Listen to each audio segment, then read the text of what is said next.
Bueno, pues yo en primer lugar daros las gracias a Páginas Violeta y a la Universidad de Cádiz de que me hayáis invitado de nuevo a este curso, que ya llevamos 5 años Sí, ¿verdad? Me suena a mí que de ¿cuánto? No, pero sí. Creo yo que son 5 años pero bueno, cada año es verdad que se va especificando en una violencia en concreto, y yo por comentaros este ámbito de la violencia sexual dentro de los espacios de ocio, especialmente de los espacios de ocio nocturno, pues yo lo he trabajado desde hace ya 4 años con Nuria Romo, que la tuvisteis aquí, y con la que empezamos a trabajar dentro de un proyecto I+D+I, en el que ahora estamos en otro sobre etnografía feminista bastante interesante, donde estamos sacando mucha más información sobre las formas de violencia. Estoy en otros 2 proyectos de los cuales os voy a hablar. Uno de ellos, que está siendo uno de los más duros, es con la Universidad de Málaga, y en este proyecto estamos trabajando las agresiones sexuales en la infancia. Y lo que nos estamos dando con universitarias.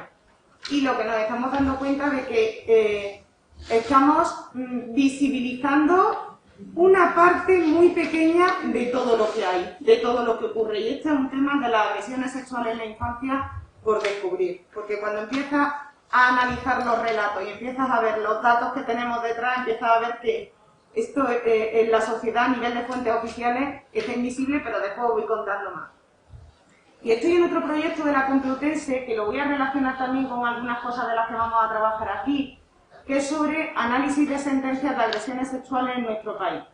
Desde, 2017, 2018, 19 y ahora vamos a empezar a analizar el 20. Solo os voy a dar un dato para que después sigamos analizando y ahora empecemos un poquillo el debate, ¿no? Nos dicen todas las investigaciones de prevalencia en nuestro país que solo se denuncia el 10% de la violencia sexual. Ahora te vas a la sentencia, te vas a la denuncia de ese 10%. Y tan solo hay un 10% de ese 10% que acaba en condena. Estamos hablando, en definitiva, por mucho que nos duela, y aquí está Paca de Derecho, que ahí sabrán mucho más, tan solo se denuncia el 1% de la violencia sexual. Tan solo se condena, el 1% de la violencia sexual que ocurre. Sí me gustaría que reflexionáramos sobre 2 preguntas, que las tenéis, pero las he traído aquí, ¿no? ¿Qué entendemos por cultura de violación y qué relación guarda esta con la cultura del miedo que pueden sentir las chicas en los espacios de fiesta? Y la segunda, ¿qué imagináis cuando escuchamos sufrir una agresión durante o al final de una fiesta? No sé si habéis visto la serie Podría Destruirte. Bueno, si no la habéis visto, por favor, en verano, a sentarse los 12 capítulos de 28 minutos, porque al final esa serie trabaja todo lo que estáis trabajando en este curso. Va sobre una violación en un espacio de discoteca. Y como eso, es que tampoco quiero hacer mucho spoiler, pero la tenéis en HBO, 12 capítulos, para, no perdérsela y analizar todos los relatos y todos los discursos y todos los mitos que lleva detrás esa serie, ¿no? Bueno, en relación a la primera pregunta, no sé si queréis comentar algo de cultura de violación. Sabéis que este término, por contaros un poco, en nuestro país este término empieza a salir a nivel teórico a partir de 2016, caso de San Fermín. Empezamos a hablar de cultura de violación. Pero cultura de violación es un concepto que llevan utilizando las feministas radicales desde los años 70. Hay mucha producción teórica a nivel estadounidense, a nivel inglés, pero en nuestro país este tema no nos había llegado. No nos había llegado y tenemos muy poco trabajo empírico sobre ello. Cada vez hay más, pero sigue habiendo poco. ¿Qué entendemos por cultura de violación? ¿Y qué relación guarda eso con la cultura del miedo? Reproducción sistemática de la aceptación cognitiva normal. Vais a encontrar muchos textos de rape culture que están la mayoría en inglés, pero de verdad que yo os aconsejo que miréis algo en Google Scholar o que busquéis en algún buscador bibliográfico, porque hay unos textos de los años 60 que son maravillas y que yo digo 50 años después, 60 años después, siguen estando totalmente vigentes, ¿no? ¿Alguna cuestión más? Venga, compañero. También está el tema del turismo, no sé cómo se llama, la parte que, por ejemplo, España es como una especie de turismo sexual para otros europeos, o que Europa lo es para cierta América del Norte. No sé. Bueno, somos el tercer país del mundo en consumo de prostitución. Es decir, que esto también, y el primero de Europa, esto es importante también que lo contextualicemos. La cultura va a sexualizar una zona, normalmente más sur de cada lugar, por el hecho precisamente de eso, de buscar el aprovechamiento de mujeres. Y eso sería un indicador de la cultura de violación. Es decir, la cultura de violación sería algo más amplio y después tiene indicadores que van reproduciendo, sistematizando y estableciendo esa cultura de violación para que nos pase desapercibida. Ese es el peligro y la perversión del concepto de cultura de violación. ¿Alguna cuestión más? Y en relación a la cultura del miedo, estos dos conceptos juntos, ¿cómo los unís? Cultura de violación y cultura de... El miedo es el enemigo de la libertad. Claro. Entonces, pues, si las mujeres tenemos miedo, no somos libres de actuar, de ser, de movernos en los espacios públicos. Porque hay realmente un peligro.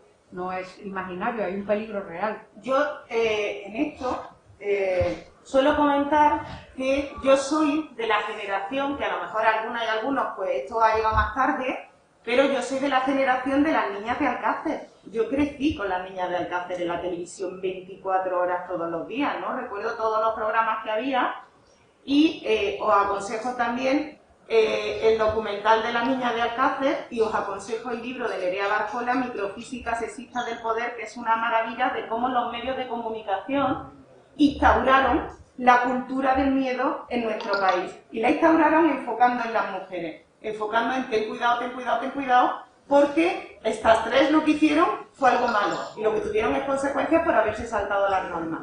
Y este relato estuvo durante años en los medios de comunicación, ¿no? Esa era la cultura del miedo que es real, como dice Teresa, es decir, que el miedo está ahí, pero que al final el miedo se establece como una estrategia patriarcal para restarnos libertad a las mujeres, y esto también hay que pensarlo. Y, por ejemplo, en relación a la segunda pregunta, ¿qué imagináis cuando hablamos de sufrir una agresión sexual en un espacio de fiesta? ¿Qué se os viene a la cabeza? ¿Qué imaginario hay? Porque la chica está bebida. Sí. Y que hay un hombre en este caso porque se aprovecha de esa situación para agredirla sexualmente. Y pensamos en el contexto donde ocurre. Claro, en el sitio donde, en el baño o cuando ya ha salido de la discoteca en la calle, en un sitio apartado, un sitio así. Evidentemente donde no hay aglomeración de gente. Con lo cual los agresores acechan, buscan. Exacto. En Colombia, violaciones grupales en la misma discoteca, donde los chicos están tapando a la víctima mientras que uno le está violando y después se turna para que nadie se dé cuenta. De todos los estudios que está viendo, por ejemplo, tuviste aquí a Mónica Sainz, Fundación Mujeres Jóvenes, el informe de Noctámbula, investigaciones que se han hecho en torno a la investigación nuestra de Vigea. En todas, al final, hay un dato, más o menos, que ronda que entre el 80 y el 98% de las mujeres que salen de fiesta sufren agresiones sexuales de diversos tipos a lo largo de la fiesta. Del 80 al 98%, que es tremendo. Es decir, que esto también hay que ponerlo en lo alto de la mesa. Pues bueno, de todo esto vamos a hablar y a mí me... Ahí sí. A mí me gustaría también plantear la violación doméstica, como el padre viola a la niña. Claro, eso lo voy a tocar un poquillo con el tema de un concepto que se está abordando mucho en los últimos años y que es muy pertinente en nuestro país ahora, que es el concepto del mito de la violación real. Este es un concepto que, si lo traemos a lo que está ocurriendo en nuestro país, nos da muchas pistas de por dónde seguir investigando y realizando pautas no solo de prevención, sino de detección y de trabajo con las víctimas supervivientes.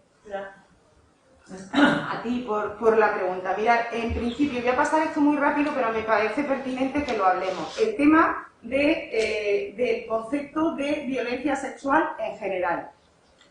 Y para esto, al inicio, me gustaría poneros a Celia Morós, que ya en el año 2005 hablaba de lo importante que había sido la Ley de Violencia de Género en nuestro país, la Ley 1/2004, porque lo que hizo esa ley era conceptualizar algo que hasta hace pocos años era anecdótico.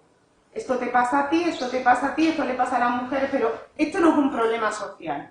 Sin embargo, lo que se hizo, lo que hizo el feminismo, lo que hicieron las políticas de igualdad es convertir a la anécdota en categoría. Esto nos pasó con el ámbito de la violencia dentro del entorno de la pareja. Ahora mismo estamos en un proceso en el que estamos haciendo todo este trabajo en el ámbito de la violencia sexual, a partir especialmente de 2016 en adelante. Siempre parece que empezamos a investigar cuando viene un hito y ponerlo alto de la mesa el problema.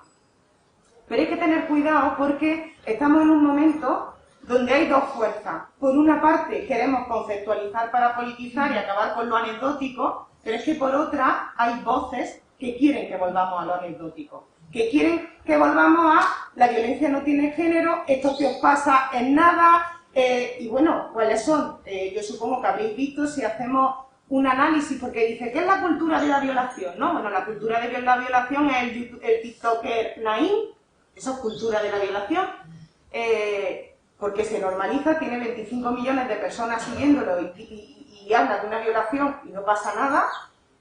Cultura de la violación es cuando sale algún caso de agresión sexual y se cuestiona a la víctima y se justifica a los culpables.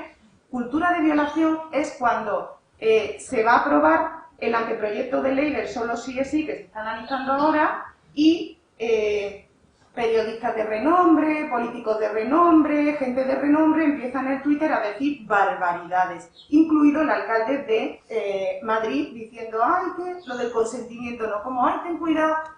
Esto no es un juego, es decir, es que la línea es muy fina y lo que estamos viendo en la actualidad es que querer convertir todo el rato lo que nos ocurre en anecdótico, ¿vale? Decía Susan Brown Miller, que fue una de las primeras que escribió, ella tiene un libro que es difícil de encontrar, pero si lo rebuscáis, por ahí lo encontráis en toda colección o en alguna página de libros de segunda mano. Susan Brown Miller fue la primera que escribió un libro sobre la violación y la agresión sexual. Y ella se llama Contra nuestra voluntad. Ella dice que la violación es un proceso de intimidación consciente por parte de los hombres para sembrar la cultura del miedo en las mujeres. Cuando sale el violador del chándal, el violador del cuchillo, ¿cómo está el pueblo? ¿O cómo está la zona donde va a ir a vivir de nuevo? Es decir, siembra la cultura del miedo. Y la cultura del miedo la siembra mayoritariamente en las mujeres y en las familias que tienen hijas y que no quieren que vuelvan a salir, con lo cual esa cultura del miedo no solo que se siente, sino que al final merma tu libertad de salir al parque, de salir a una discoteca, de tener cuidado. Esta cultura del miedo nos ha ido acompañando a las mujeres a lo largo de toda la vida. Lo que pasa es que no hemos sabido reconocer que todo esto era una cuestión cultural y, por supuesto, debíamos de transgredirla. Aquí es donde quiero, claro, todo esto de la violación, de la violencia sexual, si nos vamos a nuestro Código Penal, dice, en España, ¿cómo estamos materializando todo esto? Porque cuántas chicas se van a una dependencia de policía y dicen, vengo aquí porque es que está ahora mismo en la Maegua en Granada y es que me han tocado el culo 2 tíos y ¿cuántas van a denunciar? Es que esto no se denuncia. ¿Por qué? Porque tenemos un Código Penal que establece determinados delitos y obvia bastantes otros delitos. Es un Código Penal que reconoce la agresión, el abuso, el acoso, el exhibicionismo y la prostitución o explotación sexual y que distingue, que sabéis que es el meollo de la cuestión, que la diferencia entre agresión sexual y abuso sexual tiene que ver con la utilización de la fuerza o el espacio de intimidación.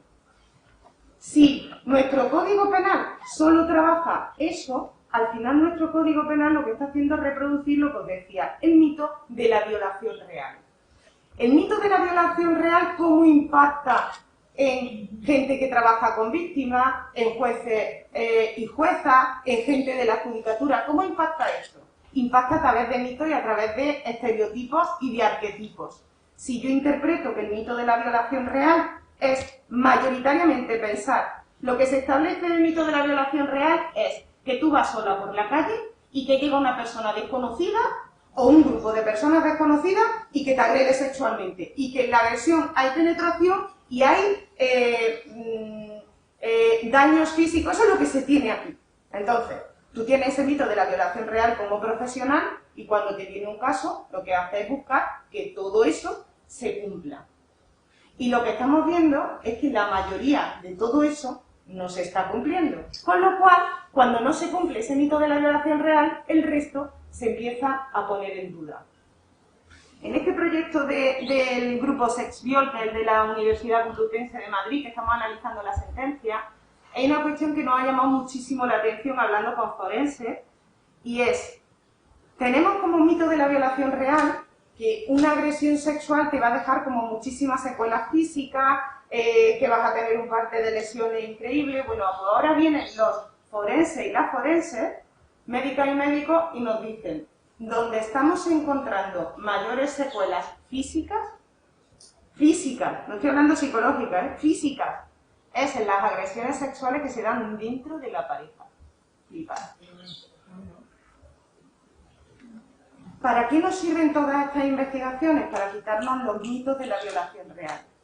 Y eso es lo que está pasando con todo lo que se está trabajando desde el año 2016 hasta 2021, que es visibilizar o sacar de esa cultura de violación y convertir todas esas formas de violencia sexual que se han normalizado en nuestro país, visibilizarlas y ponerlas como delitos. Acabar con este marco jurídico. ¿Quién ha acabado con este marco jurídico? Algunos países. Parece que España la va a liar ahora por meterlo del concepto de consentimiento, cuando ya hay otros países como California, Islandia, Canadá, Suecia, que ya han establecido lo del consentimiento y que no hay ningún tipo de problemática al respecto. Este consentimiento es fundamental. Es decir, yo no voy a denunciar el robo de un bolso y me pregunta la policía, pero ¿de verdad le han robado el bolso o usted se la da? Yo creo que usted la da el bolso, ¿eh? Es decir, ¿le han robado su casa o usted ha abierto la puerta? Pues como eso todo. Es decir, en cualquier delito no se va a preguntar el consentimiento. Tan solo en el de violencia sexual. Tampoco se pregunta, por ejemplo, en el delito de violencia de género dentro del entorno de la pareja. Aunque se piense, usted consintió que le pegara, ¿vale? Pero eso no es un hándicap. En violencia sexual sí. El consentimiento es una línea muy fina y muy utilizada por esa resistencia al patriarcado. Me voy a venir para acá a ver si lo veo bien y os cuento, ¿no? En la ley de Canadá, ¿cómo se define consentimiento? Como el acuerdo voluntario de la persona que denuncia esa agresión sexual de participar en la actividad sexual en cuestión. Acuerdo voluntario. Tiene que haber una voluntad de mantener esa relación. En Islandia se entenderá consentimiento expreso. Expreso quiere decir que lo digo. No es que tú interpretes. Es que yo te lo voy a decir que si quiero. Cuando este haya sido libremente expresado. ¿Por qué ponerlo de libremente? Porque es fundamental lo del consentimiento forzado, que después lo veremos un poco, y el consentimiento libre. Y la ley sueca, que es la última y la que yo creo que España más se está fijando, define el consentimiento, dice, para valorar si la participación de la otra persona es consentida o no, habrá que considerar especialmente las expresiones de voluntariedad derivadas de las palabras o acciones emitidas por esta. Palabras o acciones. No es que tú interpretes, es que te lo tengo que decir yo o hacerlo yo. Cuando el caso de San Fermín fue al Supremo, en el Tribunal Superior de Justicia no se dio, porque se interpretó que como ella no dijo no, ni se resistió, consintió. Sin embargo, cuando fue al Supremo, el Supremo vio claramente que no había consentimiento por dos cuestiones. Primero, porque ella no lo había expresado verbalmente, y tampoco porque ella no había participado activamente en el trozo de vídeo que se estaba viendo. Cuando tú estás consintiendo, participas, tocas, actúas. En este caso no había ese tipo de consentimiento porque lo que estábamos hablando era de una agresión sexual. Oye, podría hablar cuando te dé la gana, ¿eh? Bien, por tanto, creo que es fundamental en cualquier tipo de violencia, y esto se ve muy bien en la serie de Podría Destruirte, el tema del consentimiento. Consentir significa dar permiso para que algo ocurra o estar de acuerdo. Si yo no consiento algo o no quiero que pase algo en el plano sexual, todo lo que exceda eso se va a nombrar en nuestro país violencia sexual. Y están los machirulos así. Porque claro, ahora nos vamos a inventar de todo nosotros. Vamos a inventar todo lo que nos va a pasar, ¿no? Claro, ese mito de la violación real, ¿qué tenía también en la cabeza? ¿Qué se establece dentro del espacio judicial y dentro del espacio que trabaja la violencia sexual? Que si tú te están violando y no te resistes, a lo mejor te estás consintiendo, porque realmente si una mujer la estuvieran violando, la reacción natural es que te resistas. Que te resistas y por tanto haya mayores secuelas físicas y por tanto puedas demostrar realmente que eso ha ocurrido. Es decir, estamos poniendo a las víctimas, es como si le decimos a una, yo qué sé, que te roban el bolso, como os decía antes, y te dicen, perdón, si te roban el bolso y te dicen, pero no le clava usted un cuchillo, vamos, que le han robado el bolso y no le ha clavado usted ningún cuchillo y no ha hecho usted nada, ¿no? Es decir, que han entrado a su casa y usted no se ha ido a por una escopeta para pegarle un tiro. Nadie nos va a cuestionar eso. Aquí sí, aquí hay que cuestionarlo porque todavía seguimos pensando en que las mujeres somos las que, es decir, ¿qué? Provocamos. Totalmente. La culpable de la situación, la final La responsable. Entonces, como ese mito de la violación real parte de esa culpabilidad, lo que tenemos que hacer es tener pruebas suficientes como para demostrar que no hemos consentido y que no hemos provocado. Es que imaginaros, es que como digo, hay un 1% de sentencias condenatorias de todo lo que ocurre. Es que en nuestro país andamos ahora mismo en pañales, porque hay un 99%, que es lo que a mí me preocupa, de agresores que están ahí fuera. Es decir, si hay un 1% de condenas, tenemos un 99% de agresores impunes. Por tanto, es muy importante, y esto se va a incorporar en el anteproyecto de ley, y esto está incorporado ya en la ley sueca, la canadiense, etcétera, por el cual no es que ella no dijo nada y dio el consentimiento, sino que yo de manera expresa y voluntaria y libremente, como dice la ley sueca, voy a decirte que consiento, que quiero y que deseo todo lo que va a ocurrir. Es cierto que mucha gente, más desde el ámbito del feminismo, sabéis que se habla ay, no hay que hablar de consentir, hay que hablar de desear, ¿no? Ojalá pudiéramos hablar de deseo a nivel jurídico. Pero el concepto de deseo no es un concepto jurídico. Y aparte de eso, incorporar el concepto de deseo a nivel jurídico podría ser un peligro muy grande. Porque ahora yo deseo tener 100 criaturas con vientre de alquiler, y como lo deseo y es mi derecho, lo pago. Ahora yo deseo todos los días consumir prostitución, y como es un deseo, a ver quién me dice a mí que no tengo que desear las cosas, ¿no? Entonces, el concepto de deseo es verdad que podría tener muchas trampas. A mí me parece que es muy interesante en el ámbito de la intervención, de la prevención, del trabajo con víctimas supervivientes. Ahí sí estaría muy bien, pero es verdad que a nivel jurídico nos podría traer muchísimos problemas.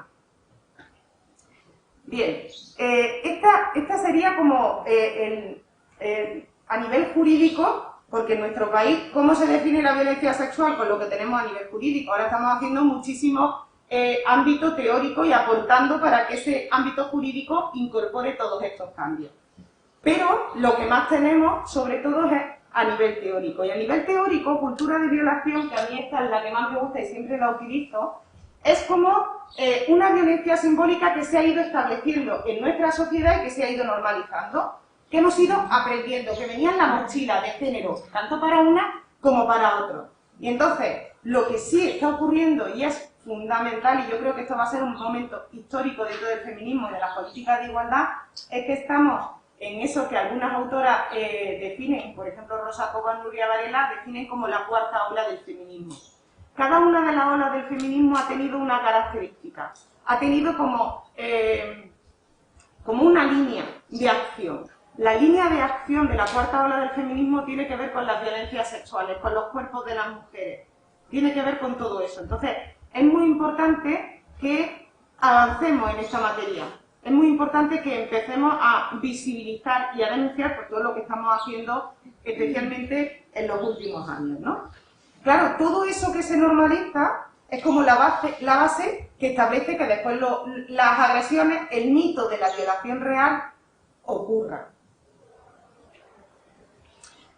¿Qué datos tenemos sobre esto? Que los paso muy rápido. No sé si habéis visto datos en el curso. ¿Habéis visto datos de violencia? Poquito, vale.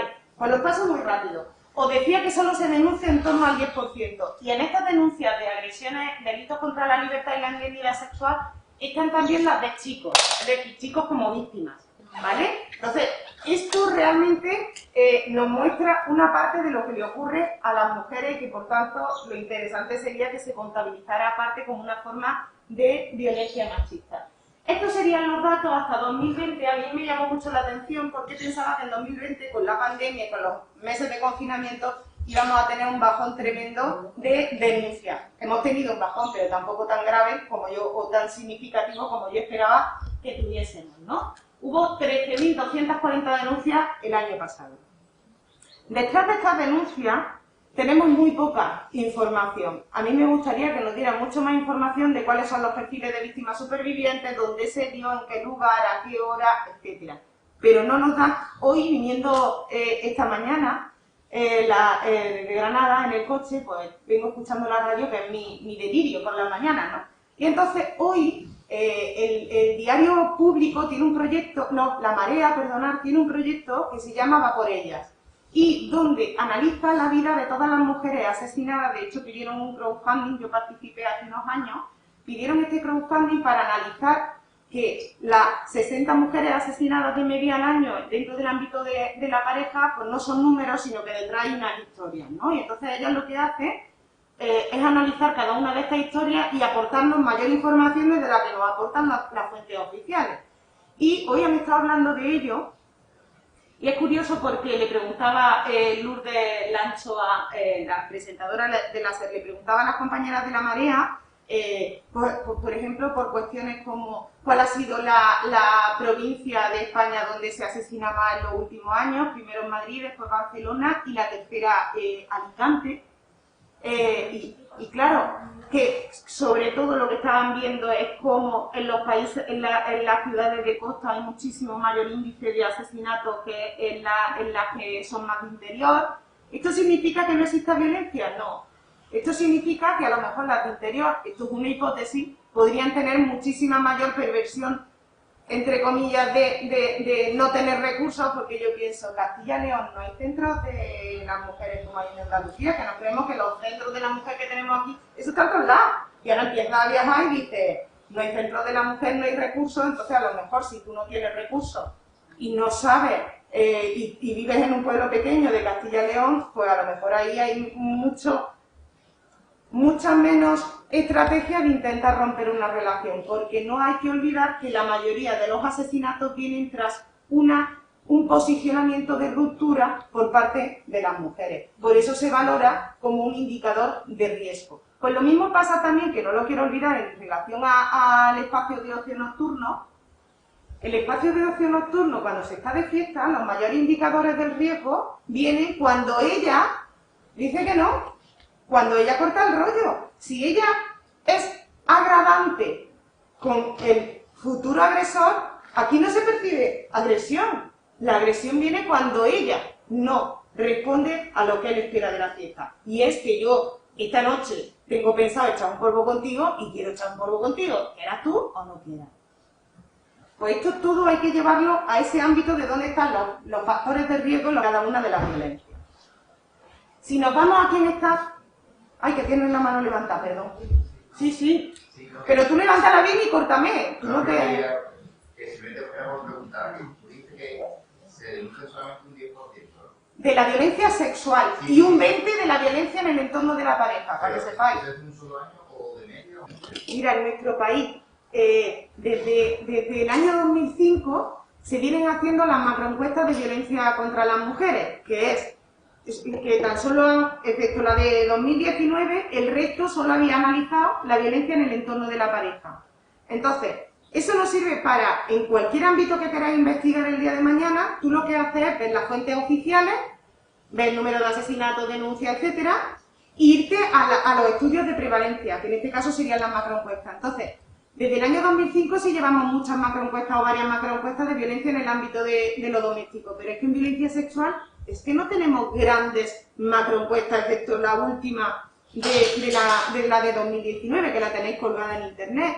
Es que es la única que tenemos. Entonces, no tenemos información como para decir, esto es lo que pasa. Es que ahora mismo necesitamos mayor tiempo para poder medir y valorar cómo se establece la violencia sexual.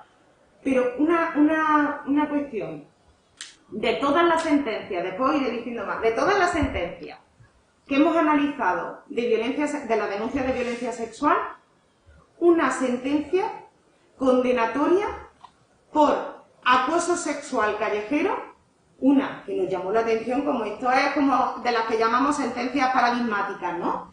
Una porque él tenía 50 años y las tres eran menores de 16, menores de 14, y porque tenían los móviles y los grabaron, en fin, es lo único. Es decir, que al final, para mí, necesitamos muchos estudios que den cuenta de toda esa violencia que ocurre, porque lo que se denuncia es mínimo, mínimo, mínimo, mínimo. Bien. Si las denuncias van aumentando, ¿cuál pueden ser las dos posibles hipótesis? Esto lo están ahora mismo diciendo todos los estudios. La primera, que mayores campañas de conciencia, es decir, cursos como este, campañas de sensibilización, los puntos violeta que se establecieron con lo de las zonas de fiesta cuando empezó San Fermín, que en la mayoría de los pueblos y en las ciudades se hicieron puntos violeta para visibilizar. Claro, todo eso visibiliza, reconoce, por tanto, hay mayor denuncia. Eso no significa que haya condena, ¿vale? Porque también esto hay que explicarlo. Mayor denuncia. Esto podría ser una hipótesis del aumento. Y otra hipótesis, que yo también estoy muy de acuerdo, que lo están barajando algunas autoras y que también lo estamos viendo en algunas investigaciones, puede ser lo siguiente. En la medida en que el sistema patriarcal y quienes detentan los privilegios en el sistema patriarcal sienten que sus privilegios están cuestionados y puestos en duda, se vuelve más virulento. Entonces, puede ser, es decir, con esas dos hipótesis nos podemos poner a trabajar de por qué hay más denuncias. Si se está... hay una investigación estadounidense y otra a nivel noruego muy buenas sobre chicas, esto sale en el libro Historia de la violación, esto, os lo puedo mandar, se lo puedo decir a Teresa y que os lo mande, ¿vale? Hablan de agresiones sexuales en Estados Unidos y como esa agresión sexual que pasó en un campamento de verano, en una fiesta de universidad de graduación, etcétera, y que denunció una chica a un determinado chico, que no se visibilizó esa denuncia y que a posteriori este chico ha vuelto, después de 3 años, a denunciarse por otra agresión sexual. Pues bueno, lo que han determinado es que se presta poca atención a esas primeras denuncias de chicos, especialmente cuando los chicos están en grupos de deporte, tienen bastante reconocimiento, vienen de familias bastante de clase alta, con lo cual se pone en cuestionamiento su papel, no hay pruebas suficientes, pero años posteriores otra vez se vuelve a denunciar. Y hay casos paradigmáticos en Estados Unidos de asesinatos y incluso de ese asesino, después de una agresión sexual, tener denuncia por agresiones sexuales cuando tenía 14 años, cuando tenía 15 años, leche. Analicemos todo esto porque esto salió por una familia que asesinaron a su hija. Fue un caso muy llamativo en Estados Unidos, que ahora no me acuerdo del nombre, pero si me acuerdo lo doy, que empezaron a investigar, que mataron a su hija, que le dieron una condena irrisoria a un juzgado popular al agresor, y que al final, cuando empezaron la familia a investigar, este agresor tenía varias denuncias en varios campus de los que había estado. Y decía, jolín, si realmente cuando hay esa denuncia primera tuviéramos una política realmente condenatoria para esas primeras denuncias, a lo mejor mi hija estaría viva, ¿no? Que era lo que decían estas familias. Bueno, detrás de estas denuncias mayoritariamente lo que encontramos son chicas víctimas, mayoritariamente menores de edad, y en esto de menores de edad, como os decía, dentro de las entrevistas que estamos haciendo en la Universidad de Málaga, pues lo que estamos viendo, y era un poco en relación, no me quiero meter con ese tema porque vamos a otro, pero en relación a las agresiones sexuales en la infancia, lo que nos están diciendo las chicas que están haciendo las entrevistas, todas han sido agredidas sexualmente en la infancia por un vecino, padre, hermano, no quiero entrar mucho más porque estamos ahí sistematizando para publicar todo esto. todas nos dicen una cosa, quienes seáis docentes en universidad, en todos lados. Le preguntamos al final de cada entrevista, oye, ¿y vosotras, después de todo esto, no? Ninguna denuncia a esto para empezar, ¿eh? Después de todo esto que nos contado, nos compartido, etcétera, ¿qué creéis, no? Que podemos hacer? Porque era como, algo tenemos que hacer, ¿no? Todas nos están diciendo la misma idea, la misma. Por favor, trabajar esto en el colegio. No es secundaria, en infantil, porque cuando a mí me pasó tenía 5 años, cuando a mí me pasó tenía 7. Hablarlo, porque a mí lo que me estaba pasando, yo no sabía ponerle nombre, yo no sabía lo que me estaba pasando. Y si la sexualidad es un tema tabú, y en mi casa no se hablaba, y en el cole es un tema tabú y no se habla, ¿a quién le cuento yo esto? Entonces, yo creo, pues imaginaros, esto lo bien que casa con mi veto parental andaluz. Si no quieren que hablemos, ¿cómo vamos a detectar? Claro, con razón no quieren que hablemos. ¿Y a quién se detiene mayoritariamente? Pues bueno, aquí tenéis que mayoritariamente se detiene a hombres por cualquier delito, pero muy mayoritariamente por cualquier delito contra la libertad y la indemnidad sexual. Estas son detenciones, no imputaciones o condenas, detenciones. Y nos dice también el informe del menor, María José Segarra, en 2019, que aquí también creo yo que hay otra línea, que cada vez hay más menores de 14 años denunciados, lo que pasa es que son inimputables, denunciadas por delitos contra la libertad y la indemnidad sexual. Claro, si tú eres menor y eres inimputable y no se te hace un seguimiento, como lo que estaba diciendo de Estados Unidos, si no hay un seguimiento de esto, es que a lo mejor este menor, cuando tiene 16 años, ejerce una agresión sexual, con lo cual ahí ya identificamos. No es mejor identificar con 12 para prevenir y que no llegue a esa situación. Ahí lo dejo, pero que podéis replantearlo cuando queráis. Y después estarían las agresiones sexuales múltiples, que las están contabilizando las compañeras de violencia sexual, que no tenemos mucha información, pero que a mí lo que sí me interesaría es saber, conocer, pero que ya os digo que no tenemos. A mí me interesaría conocer si estas agresiones sexuales múltiples que se han denunciado en nuestro país en los últimos 5 años, han tenido lugar en espacios de ocio, en espacios de fiesta, estilo San Fermín, porque al final, cuando sale un caso y es tan paradigmático como San Fermín, ¿cuáles han sido las agresiones sexuales que han salido? Todas las que han salido han sido en espacios de fiesta, todas. La de Callosa, la de no sé qué, ella estaba desnuda, ella se lió con uno, ella se fue con otro, la cogieron por la calle. Todo guarda relación con personas desconocidas por su entorno, esto es la creación que tenemos en la cabeza, personas desconocidas, espacios de fiesta, ella borracha, la cogieron. Sin embargo, esto habría que demostrarlo y estamos viendo, a través de esos 211 casos que lo están también un poco sistematizando las compañeras de violencia sexual, que no es todo ese perfil. Es decir, que hay muchas veces que una agresión sexual múltiple es, yo estoy con un grupo de amigos estudiando, haciendo un trabajo o en cualquier ámbito y allí se da una agresión sexual múltiple, o en un ámbito o en un medio de transporte.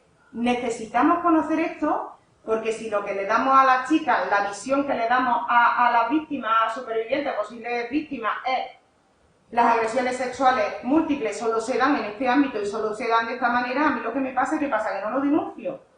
Y esto es uno de los fallos de cualquier campaña que hagamos en torno a la violencia sexual. Si tenemos aquí que es un tipo de violencia y llevamos esa campaña al mito de la agresión, de la violación real, como se llevaba al mito de la violencia de género en el entorno de pareja, moratón, hazlo por tu hijo. Y yo no tengo hijos, ¿qué hago? Y no tengo moratón, ¿qué hago? Entonces yo no me siento identificada con esta campaña. Pues lo mismo pasa con el de las agresiones sexuales múltiples, si solo estamos poniendo el mito que se ha construido en nuestra sociedad, y encima ese mito se ha construido en torno a, menos los 5 de Sevilla, porque ya son de Sevilla, el resto parece que son todos magrebíes. Se está construyendo desde ahí. La mayoría de los agresores son magrebíes. Pues digo que la mayoría, el 70% de los agresores de agresiones sexuales múltiples de estas, son de aquí. Y hay un porcentaje de menores, con lo cual tenemos que ir reconstruyendo todo esto. Esto es no solo investigación, sino en campaña y sobre todo en materia de prevención. Conocer todo esto para hacer talleres en institutos, guías didácticas, etcétera, nos sirve para que todo el mundo se identifique y nos diga, no, como eso yo no lo cumplo, yo no estoy ahí, ¿no? Lo que sí nos dicen es que quien está detrás de estas agresiones sexuales múltiples, los agresores, son mucho más jóvenes que el resto de agresores sexuales. Esto podría derivarse, que aquí no vamos a entrar nada, en lo que estamos viendo. Yo estoy viendo en algunas investigaciones también, junto con el proyecto de DICE, lo que se llamaría la pornosocialización o la erótica de la violencia a través de la pornografía. Pero todo esto hay que seguirlo investigando. Bien, si nos vamos a la macroencuesta, ya lo he dicho, voy a ir pasar muy rápido, tan solo denuncia el 10%. Pero mirad qué importante hablando de espacios de ocio nocturno y de tiempo libre. Yo me voy a la macroencuesta y digo, excepto el 44% que ocurre en una casa, me dicen que casi el 18% ocurre en bares y en discotecas. Si un 18% de lo que ocurre se identifica, no se denuncia, se identifica, que no siempre se identifica, ocurre en los espacios de ocio, pues tendré que tener formación al personal que trabaja en esos espacios de ocio y tendrá que haber un protocolo en los espacios de ocio para que cuando una chica diga, me han tocado el culo, no pase como a las chicas del deporte, me tocaron el culo desde ahí y ahí se quedó, ¿no? Y nos dice también que un 32% ocurre en zonas abiertas como calles o parques, pero no ocurre mayoritariamente de noche, sino que ocurre en cualquier momento del día. Es cierto que la noche tiene un mayor porcentaje de riesgo, pero no podemos pensar que todo lo que nos ocurre a partir de las 12 de la noche, porque nos puede ocurrir a cualquier hora. ¿Por qué no denuncian? Carmen, un apunte nada más. Sí, sí. En relación con lo que Mónica decía ayer, ese 17,8%, Sí. simplemente creo que lo que viene a decirnos es que muchas mujeres han normalizado que lo que les pasa en sus espacios de ocio por la noche es lo normal de la noche y entonces no lo identifican como una agresión. Pero fíjate, Paca, si del 80 al 98% de las jóvenes afirman en los estudios que sufren agresiones sexuales y aquí nos dicen que tan solo el 18%, ¿dónde está el resto? Está el resto en esa mochila que la hemos normalizado. Sí, que la hemos normalizado y que, como ahora la estamos hablando, la respuesta del patriarcado es ahora va a ser todo violencia, que es que no vamos a poder hacer nada, ¿no? Y ahora hablaré porque eso tiene que ver con la cultura de la impunidad, que es la que tenemos, ¿no? Mirad, esa violencia, Mónica seguramente os habrá hablado y Nuria también, pero yo lo voy a pasar un poco rápido. La violencia de los espacios, en los espacios de ocio nocturno, de los espacios de fiesta, de conciertos, etcétera, claro, es que esta fiesta está diseñada ya desde parámetros patriarcales, porque en cualquier lugar de nuestra sociedad, ya sea un instituto, la universidad, nuestra casa o la fiesta, está diseñada desde ahí. Y el problema que vimos, por ejemplo, en Vigea, en el proyecto, era que cuando hablábamos con las chicas, cuando hacíamos las entrevistas en los grupos de discusión, era increíble porque todas afirmaban, todas las que participaron, afirmaban que ellas sabían antes de salir de su casa. Es decir, cuando yo ya me estoy arreglando, estoy saliendo de mi casa, yo ya sé que me van a pasar cosas. Generalmente agresiones sexuales de baja intensidad, pero forma parte de la fiesta, con lo cual, ¿qué hago? ¿No salgo? Como nos decían, es que vamos, si te tienes que quedar en tu casa porque te va a pasar todo esto, que no sé, no sale. Que eso también es como otro plus a la normalización. ¿Qué le pasa también al espacio de fiesta? Que está diseñado, en el tema del alcohol, la droga, está diseñado también desde esa idea de aquí todo vale. Aquí todo vale y encima hay miles de justificaciones que yo puedo utilizar para cuestionar ese todo vale. Perdona, tía, que estoy borracho. Perdona, tía, que es que se me ha caído la copa. ¿Se te ha caído la copa en mis tetas? ¿Entendéis? Pues, siempre hay como una justificación del todo vale, pues que pesado, pues no tiene sentido del humor. Oye, que es que no tenemos sentido del humor cuando nos están agrediendo. Porque la idea es, independientemente de lo que te pase, aquí lo que estamos es para pasarlo bien, tía, no nos cortes el rollo, porque es que cada vez que sales nos cortas el rollo de que si te han tocado el culo, que si no sé qué. Y esto hacía que muchas chicas nos decían en las entrevistas, es que al final, para no cortarle el rollo a mis colegas, yo lo que hacía era callarme, porque voy al cuarto baño y me toca uno el culo. Ahora llega a tus colegas y le dices, si me ha tocado uno el culo, vámonos de esta discoteca que me están cortando el rollo, cuando está todo el mundo pasándoselo de carajo. Y dices tú, es que al final, ¿qué haces? Callarte. Ese rollo que decía antes de, tía, meter la pata cada vez que salimos, y no quieres que te toquen el culo y te dicen tus colegas a dónde te pones ese pantalón corto que está aquí provocando para que te toquen, es que esa violencia ya está ahí. Con lo cual las chicas cuando le ocurre, muchas de ellas se callan porque tienen ese sentimiento de culpabilidad en lo alto, de ¿ahora qué hago para la próxima? O me visto de otra manera o me callo para no cortarle el rollo. Y ahora estamos de botellón y se ha acercado no sé quién y ahora no le voy a decir, hostia, vámonos a otro lado que me están molestando.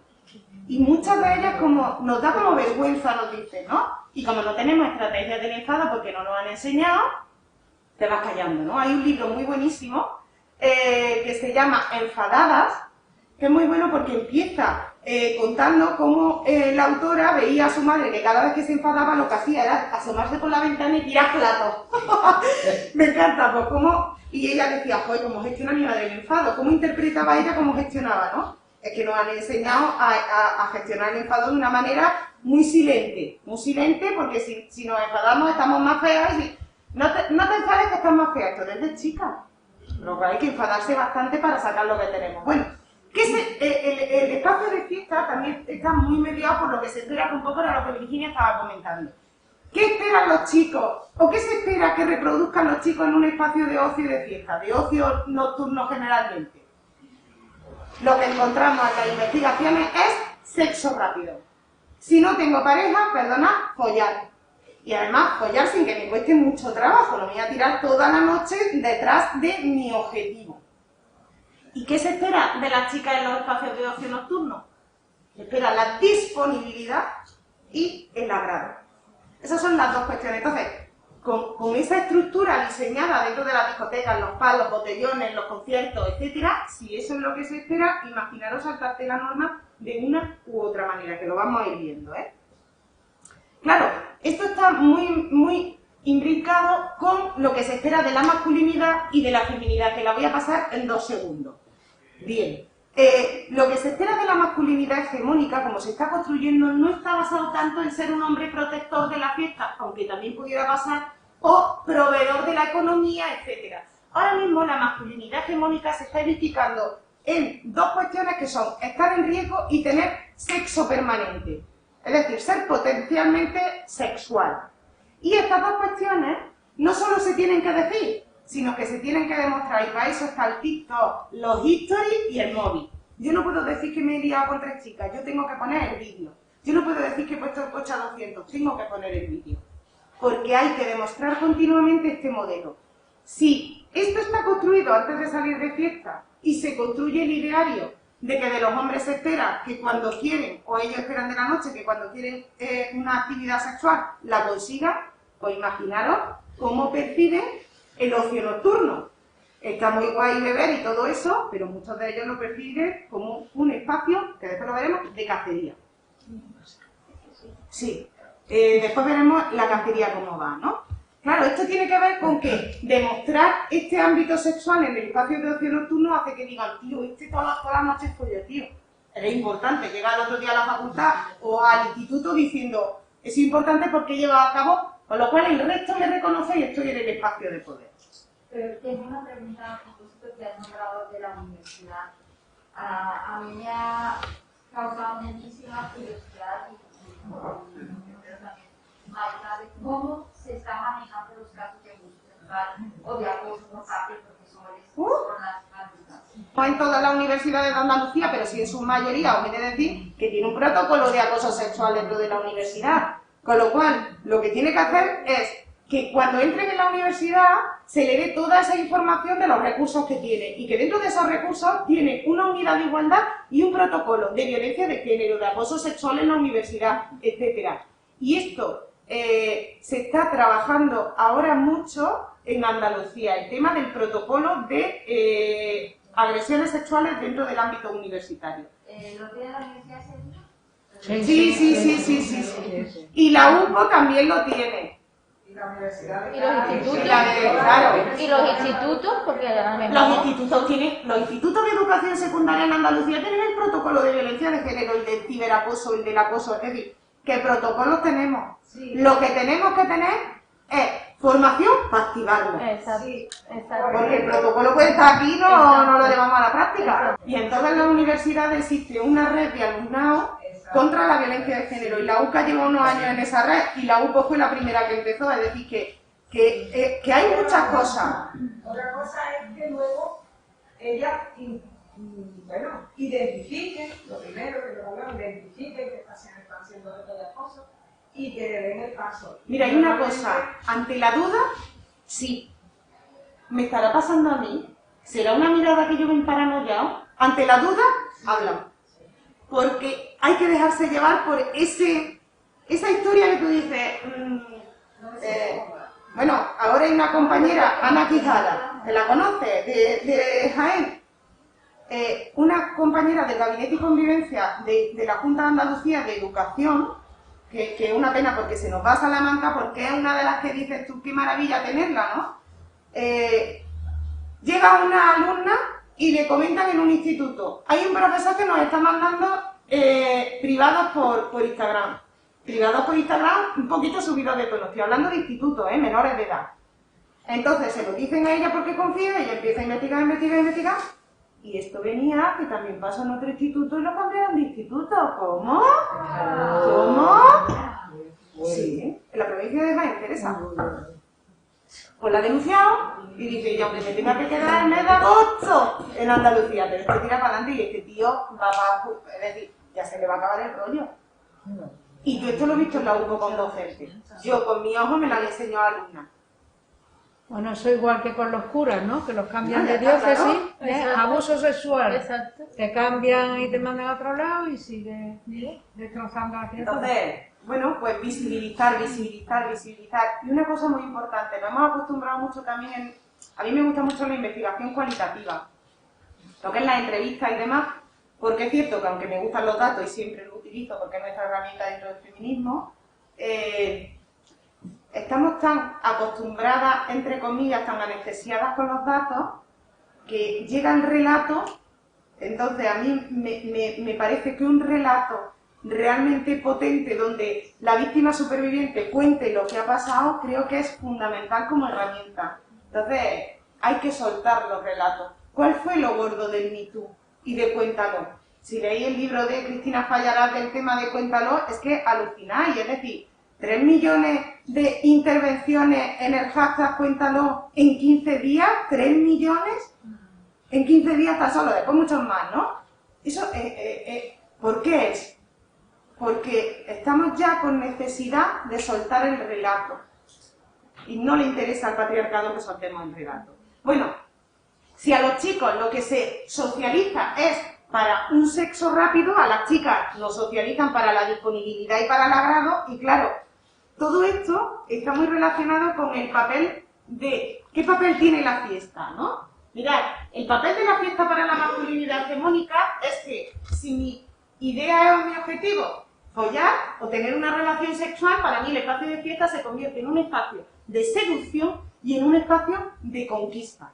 Es decir, que yo salgo pensando, estos son los dos objetivos que tengo. Claro, ¿esto qué conlleva? Si yo tengo un objetivo, que es ese, y yo veo que me gusta aquella que está bailando, que me gusta aquella que está en la barra, yo ahora mismo lo que tengo que hacer es buscar estrategias de acecho, buscar el mejor momento para acceder a lo que yo considero mi presa de la noche. Y entonces, muchos chicos te dicen, no, yo llego a una discoteca y yo a veces lo que hago es el aspersor. El aspersor para ver dónde está el objetivo. Y mi objetivo, claro, y mi objetivo es aquel. Entonces, yo primero tanteo cuál de los 3 que me ha puesto es el objetivo más fácil para empezar. Que mirar por dónde van, ¿no? ¿Cuáles son las estrategias? Y entonces en las discotecas, algunos interpretan a las mujeres como objetivos. Y como objetivo de caza rápida. Y buscan el mejor momento para fechar. A las chicas, en esa socialización, lo que nos hacen es hipersexualización a saco. Esta es la socialización. Tú agradas en la medida en que eres hipersexual. Y llega a la discoteca desde esa hipersexualidad que se espera de nosotras. ¿Por qué? Porque nos han dicho, y esto es muy importante que lo analicemos, que parece que nuestro mayor valor tiene que ver con nuestro capital erótico. Y esto está pegando fuerte en todos los ámbitos de nuestra vida, en las redes sociales, en las universidades, en los espacios de fiesta, en el grupo de amistad, en la infancia. Somos visibles en la medida en que respondamos al capital erótico. Si antes, hace 40 años cuando yo estudié, o hace 30 años cuando yo estudié, el objetivo era: tú tienes que tener un capital social, un capital cultural y un capital económico, porque eso es lo que te vas a hacer salir de no haber estudiado, tener más oportunidades en la vida. Este era el mensaje para todas las mujeres: estudia, estudia, estudia, estudia. El mensaje ahora no es ese. El mensaje es: cultiva tu cuerpo, explota tu capital erótico, porque tía, ¿para qué te vas a poner a estudiar si con 2 fotos ganas 3.000 pavos, coña? ¿Para qué te vas a poner a estudiar? Este es el mismo mensaje que le quiero a los chicos. Hace 30 años te dejas de estudiar, te metes a la obra y te compras el BMW. El mismo, pero ahora estamos nosotras. Y estamos nosotras dentro de ese capital erótico. Y esto del capital erótico, esta construcción, que es totalmente perversa, la trabaja mucho la socióloga británica Catherine Hawking. Esta perversión lo que hace es que las chicas aprendamos desde bien pequeñas a que esto no es una forma de empoderamiento, no es un cuerpo, no puedo llegar a alcanzar determinadas cosas, sino que esto es un capital erótico que yo tengo que pulir. Porque Catherine Hawking dice: esto viene de fábrica, y ahora dicen otra autora y una leche. No viene de fábrica cuando tenemos todo el tema de lo estético, cuando tenemos todas las operaciones, cuando tenemos todo el tema de la tiranía de lo estético, ¿no? Y del mito de la belleza del que habla Naomi Wolf. Esto no tiene que ver únicamente con haber nacido, entre comillas, con un buen cuerpo, sino con que la finalidad de tu vida sea cultivar eso y explotar ese capital erótico. Y ahora llegamos al espacio de fiesta y sé no más. Y entonces yo lo que tengo que hacer en el espacio de fiesta tiene que ver con lo que se espera de mí, que es que explote ese capital erótico y baile, haga. Eso no significa que no pueda bailar, perrear, disfrutar, ponerme la ropa que me dé la gana, el taconazo que me dé la gana y el escotazo que me dé la gana. Pero aquí hay una cuestión, y es que en la investigación que estamos con Nuria está saliendo una cosa muy curiosa. En el de etnografía feminista está saliendo que cuando nos vamos al grupo de adolescentes te cuestionan lo de: no, pero yo pongo esta foto desde el empoderamiento, yo pongo esta foto porque a mí me mola, yo pongo todo esto, ¿no? Justifican un poco eso. Te llegas a las jóvenes de 18 a 25, te pones: me arrepiento, me arrepiento, me arrepiento. Me arrepiento porque no lo hacía desde la libertad, creía que era una forma de empoderamiento y lo que estaba haciendo es agradar al patriarcado. Y una cosa, todo lo que agrada al patriarcado, mal vamos. Si lo que estamos haciendo es agradarlo, mal vamos en ese sentido. Lo paso esto rápido. Junto con esto que se espera de las chicas y de los chicos en los espacios de fiesta, hay otra cuestión que tiene que ver, como os decía, con el espacio de cacería. La fiesta, las discotecas, los macroconciertos, hay algunas investigaciones que ya estamos viendo que son espacios de cacería. ¿Qué ejemplos de identificar que estos espacios son de cacería podemos tener? Porque en estos espacios de cacería nosotras somos las presas y ellos los cazadores, siempre en general. Espero que no tenga que decirlo, porque hay veces que levantan la mano. ¡Están metiendo a todos los hombres! ¡Ay, madre! Pedagogía, ¿no? ¿Cómo se materializa que un espacio de fiesta sea un espacio de cacería? No se dejan entrar gratis a la discoteca, porque somos el producto. Y a veces hay discotecas en las que hay normas de vestuario, tanto para unos como para otros. Si tú vienes con las normas de vestuario que se espera de las mujeres, esa hipersexualización, tú entras más rápido que otras. Así os lo digo, porque responde al modelo que la discoteca quiere. Pero es que hay discotecas, espacios de ocio, conciertos, etcétera, que lo primero que hacen es invitarnos a un chupito. O a una copa. ¿Para qué? Para que seamos más vulnerables ante el objetivo de ellos, que es la caza. Y es tener mayores oportunidades. ¿Dónde van? Hay una investigación norteamericana que es curiosa porque el espacio de fiesta se va configurando para los chicos en cuáles son las discotecas donde más follen. Y entonces, si hay 4 discotecas en las que hay mucha fama de que hay siempre pillas, esas son las discotecas que más ocupo. Y esto se da en cualquier ciudad, porque yo le pregunto a la gente, ¿aquí dónde se liga más? ¿Dónde ligan más los chicos? ¿Dónde ligan más las chicas? Va, tú quieres pillarte al cacho, maestra, te va la más de wea, esto, lo otro, y ya se sabe dónde está. Y dice, es como que se va configurando como ese espacio de cacería. Y entonces, pues, vamos allí porque sabemos que allí vamos a pillar. En estos espacios de cacería, a veces la caza es totalmente agresiva, pero otras veces es totalmente evidente, pero otras veces en las que empezamos a identificar determinadas formas de violencia, lo que nos encontramos, que yo creo que Nuria ayer habló también del perfil de los oportunistas, ¿no? Que se está viendo a nivel jurídico, pero que a nivel social lo que estamos viendo son los agresores fantasmas. Te estás pidiendo algo y alguien que te toca el culo te da la pista atrás y 5 tíos. ¿Cuál ha sido? Que era, muchas veces dice, ¿a quién le pego? ¿A quién me enfrento? Yo no he visto nada. Entre ellos se van escudando, ¿no? ¿Cuáles son las formas que más hablan o que más afirman ellas que están pasando, pero que nos falta mucho por investigar aquí? Mucho. ¿Vale? Que te chupen la cara, que te acorralen, te bromeen con besarte. Este es mi camino para llegar a lo que yo quiero. Es guiarme contigo. Ahora, ¿cuántas chicas están respondiendo ante...? Pues una de las chicas nos contaba, es que a veces se culpabiliza también a las chicas, que decía ella, y me parece muy importante, ¿no? Ahora, aceptas una copa y ¿sabes lo que pasa? Que te dicen, pues gilipollas, no le has aceptado la copa, porque tú lo has aceptado, ya sabías lo que pasaba. Dice, Carmen, que las situaciones son mucho más fáciles, mucho más difíciles que diga de detectar. Estás ahí con un chico que tú has visto con tu hermano una vez, que es un colega. Ah, tú eres la hermana de... qué guay, no sé qué, ¿cómo te llamas? ¿Y qué te he visto con él? Y yo con tu hermano he hecho no sé qué. Venga, que te invito a una copa. Que no, que sí, venga, mujer. Y ya llega un momento en que dice, bueno, oye, pues hasta luego, ¿sabes? Te encanta de conocer. Lo que te vas, tía, que saboría, tía. Hasta que al final empiezas a meter la pata, a ejercer esa violencia de todas las maneras, porque no encajas que esa estrategia de seducción que tú has usado te vaya a salir mal. Es que no la encajas, ¿no? Claro, estos PAS, las calles después de fiestas, hay algunas, por ejemplo, la Federación de Mujeres Jóvenes dicen que uno de los espacios donde más miedo tienen las chicas al acabar la fiesta es la vuelta a casa, ¿no? Esa vuelta a casa porque interpretan cómo me los voy a encontrar a ellos. Si tú a las 10 de la noche tenías como objetivo liarte sexualmente con alguien y tenías ese objetivo, pues a lo mejor a las 10 de la noche te queda todavía oportunidad para el acecho violento y patriarcal. Pero si son las 7 de la mañana y no te has comido nada, a lo mejor ahí estás un poquito más cabreado. Y no estoy hablando de alcohol y droga. Estoy hablando de que estás un poquito más cabreado porque tu objetivo no se está llevando a la práctica y te va a costar más. Con lo cual ahí hay mayor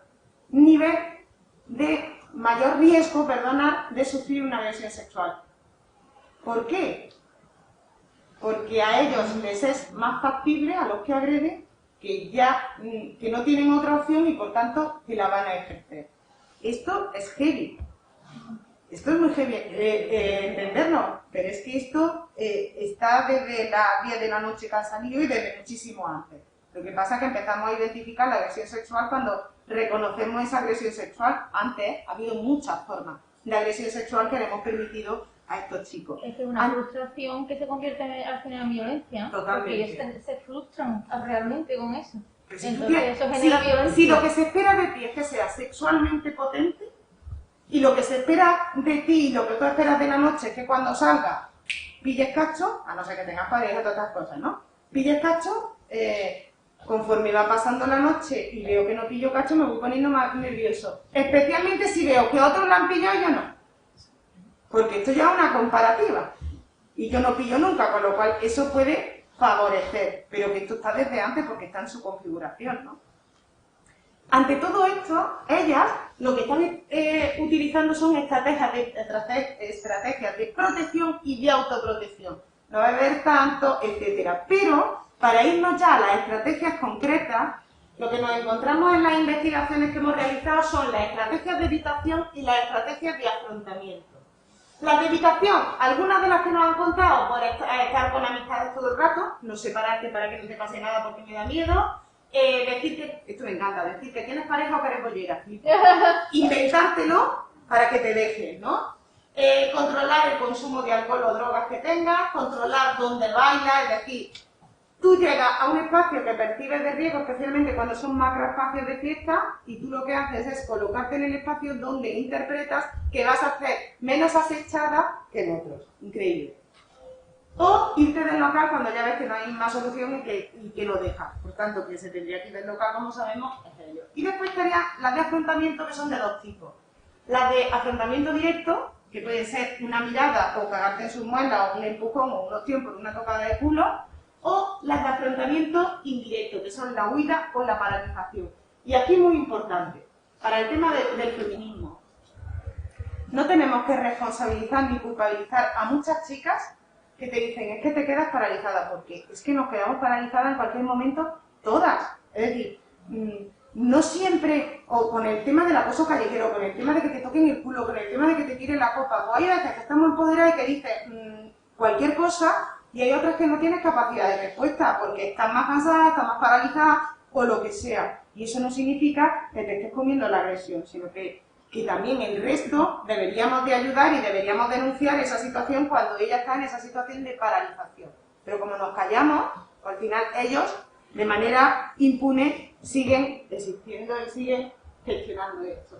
Para que todo esto no pase, Susana Velázquez habla de cómo el espacio de ocio nocturno, el espacio de la calle, se convierte en un espacio público en el que se impone el miedo a las mujeres. Y ella, para hacer frente al miedo, ella habla de la geografía del miedo y cómo las mujeres, para hacer frente a esa geografía del miedo, lo que hacen es autolimitarse. ¿Autolimitarse cómo? Diciendo de una determinada manera, bebiendo determinadas cosas, no yéndose por un espacio y por otro. Hay un trabajo de Rodó y Escribir, que lo tenéis colgado, se llama La calle es mía. Tiene muchos más artículos científicos, pero esta investigación es muy chula, donde trabajaron en el País Vasco los mapas del miedo, ¿no? Es decir, cuando sales de fiesta, ¿por qué camino te vas? Oye, si tu casa está aquí, ¿para qué te da el rodeo? Pues vieron cómo muchas chicas daban un amplio rodeo para su objetivo porque tenían miedo de hacer, y sin embargo los chicos eran mucho más directos para ir a su casa, es decir, que el camino se acortaba. Claro, ese miedo al final, la estrategia del miedo, como decía la frase de Susan Brown Miller, el miedo es la violación era una estrategia de intimidación consciente para sembrar el miedo en todas. Y todo esto al final lo que ha hecho es que sembremos el miedo de me puede pasar, tengo que tener cuidado aquí, tengo que tener cuidado si voy andando por la calle y me vienen 5 chicos más y son las 6 de la mañana que las 3 de la tarde. Y al final, los chicos, en general, lo que estamos encontrando es que en vez del miedo, lo que se está generando es una complicidad entre ellos. Porque se permite y se deja impune esas actuaciones de tocar el culo o de cualquier forma de violencia sexual. Para terminar, en el ocio nocturno, ¿qué encontramos? Que esto sigue estando en nuestro país. Es un espacio de casi totalidad, no digo la totalidad, pero casi una totalidad de impunidad. No salimos de allí denunciando. No salimos denunciando y visibilizando lo que nos ocurre, con lo cual los chicos han salido de fiesta y siguen saliendo de fiesta sabiendo que por ahí pueden actuar y que ahora mismo, en su mayoría, los delitos son impunes. Y para las chicas, lo que estamos viendo al final, desde los espacios de ocio de fiestas, esto no significa que no sea pasarlo bien el objetivo, ¿vale? Pero que los espacios de fiesta en casi todas las chicas llevan incorporado la autoprotección y el miedo en la actualidad, es una realidad que no podemos evitar, ¿no? Porque sigue existiendo la idea de que si pasa algo, y lo hablábamos antes, la culpa es tuya por cómo vistes, por no sé qué, por no sé cuánto. Fijaros en el tema del alcohol. En el tema del alcohol, cuando el chico bebe mucho, te va a un juicio, como está pasando ahora con el caso de Callosa de Segura, te va a ejercer una agresión y el alcohol te sirve como atenuante. Pero ahora el alcohol en ella, como hemos visto, como culpabilizante, por haber bebido. Es decir, si al final, ¿cómo se utiliza el análisis del alcohol para culpabilizar a la víctima porque te está saltando la norma y sin embargo para justificar al culpable? Es que el tema de los espacios de ocio nocturno, el alcohol y todo esto me parece peligroso, lo del tema de mostrarlo como un atenuante. Frente a esto, para terminar, ¿qué hacemos? Yo creo que lo urgente ahora mismo son los cambios legislativos. A mí me encantaría que la ley del solo sí es sí se hubiese incorporado a la ley de violencia de género. Yo quería que abrieran la 1/2004 y metieran todas las formas y no parcelaran, porque parcelar a veces, siempre, parcelar hace que no tengamos una visión general de lo que está pasando, con lo cual todas unidas de verdad hubiésemos tenido mucha más potencia. Hay que cuestionar al patriarcado en todas sus formas, porque no debemos de olvidar que este es el principal objetivo. El principal objetivo del feminismo es cuestionar al patriarcado y derrotarlo. Este es el principal objetivo, con lo cual en esto tenemos que seguir, ¿no? Visibilizar, reconocer y denunciar todas las violencias sexuales, y para todo esto es fundamental seguir haciendo investigaciones que den cuenta de lo que ocurre a través del relato y del dato, y educación en igualdad, por supuesto, y educación sexual integral y feminista, porque no toda la educación sexual que yo estoy dando es feminista, ni es igualitaria, ni está trabajando bien todo el tema de los roles y los estereotipos y los mandatos de género. Y con esto ya os dejo la palabra para